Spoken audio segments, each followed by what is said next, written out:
What's up, you guys? It's been quite a while, but I really got to get my 250 recap from Tampa out of the way.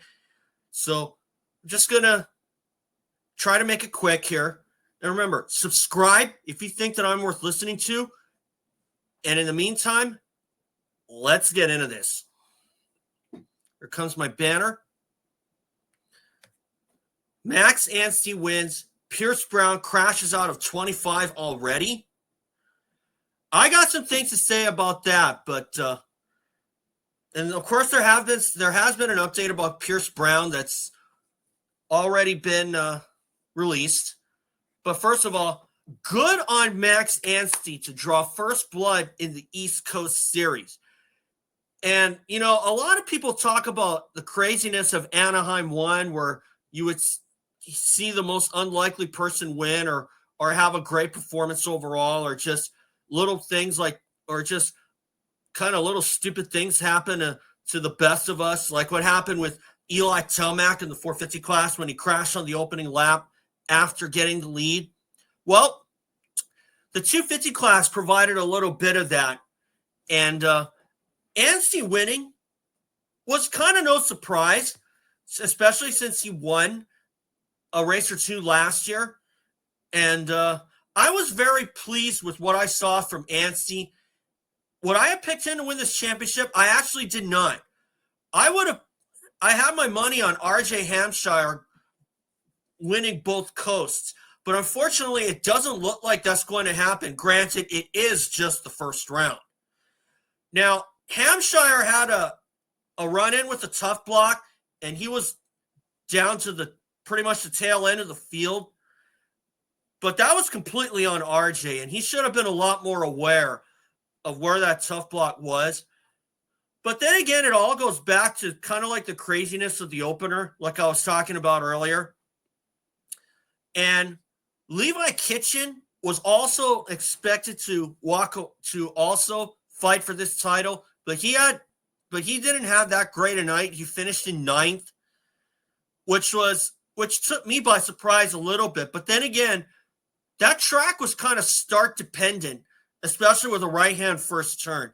And when you have a right-hand first turn, you got to take your foot off. That's the brake foot. You got to take that off.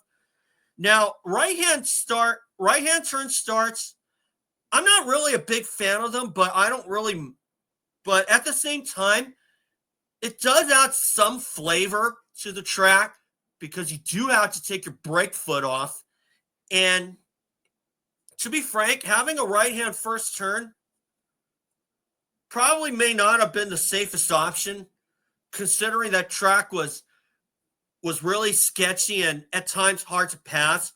But that sand section gobbled up quite a bit of guys in the 450 class, and I think, yeah, Kitchen went down in the sand in the 250s, but still, that was a pretty sketchy track.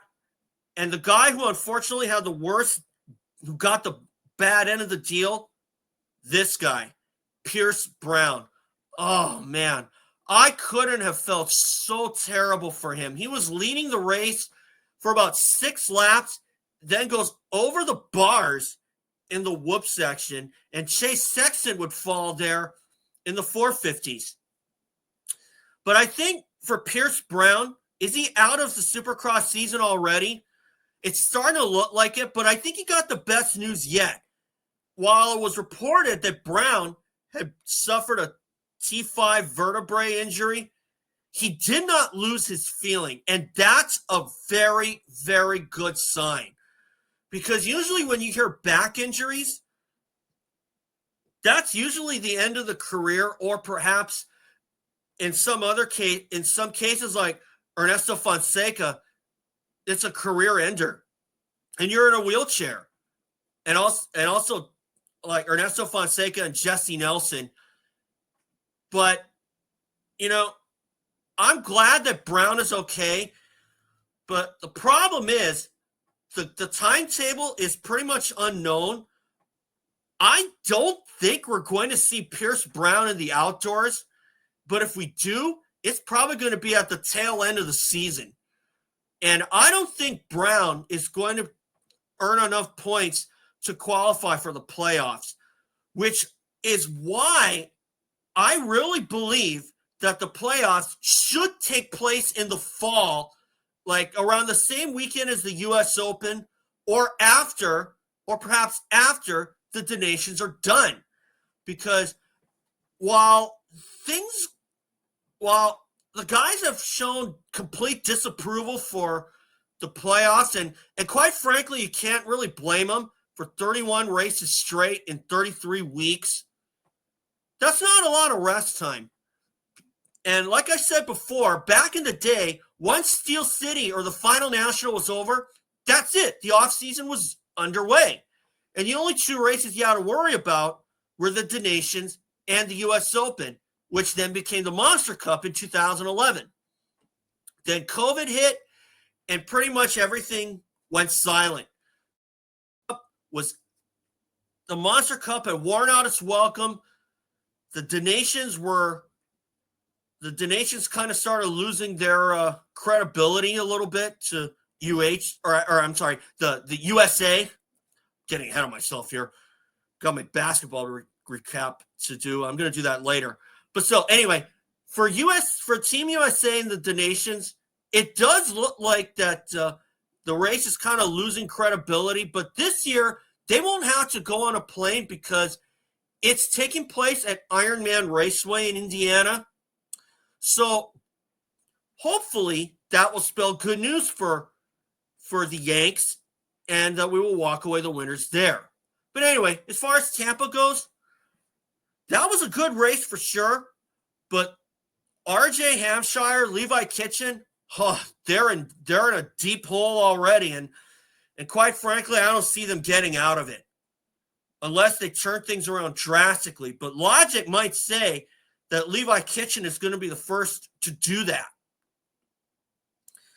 But another part is that I also want to throw in Daxton Bennick. He's out for Detroit after a second place in the opener. But thanks to Cooksy's 250 recap, I was able to see the footage of why he was docked 5 points, because he was already committed to jumping on a red cross flag. And quite frankly, if I'm Star Racing Yamaha and Daxton Bennick, I am appealing that penalty because Bennick was already committed to the jump. And I can remember in 2008 when Josh Grant was docked one position after his heat race win at the opener of the East in Atlanta in 2008. But at the time, I think that the situation was kind of similar to what you saw from Daxton Bennick with Josh Grant as well, because Grant was already committed to the triple, supposedly. Now, I'm not sure if the penalty for Grant was a legitimate one, but the one on Daxton Bennick, totally illegitimate. And like I said earlier, if I'm Star Yamaha and Daxton Bennick, I'm appealing that penalty in a heartbeat. If they'd rather just be content with that, then they're kind of shooting themselves in the foot. Now, although Daxton is out for Detroit, if you win that appeal, that'll do wonders for your morale. And I do think that if I'm Daxton Bennick, I'm appealing that penalty along with the Star Racing Yamaha team.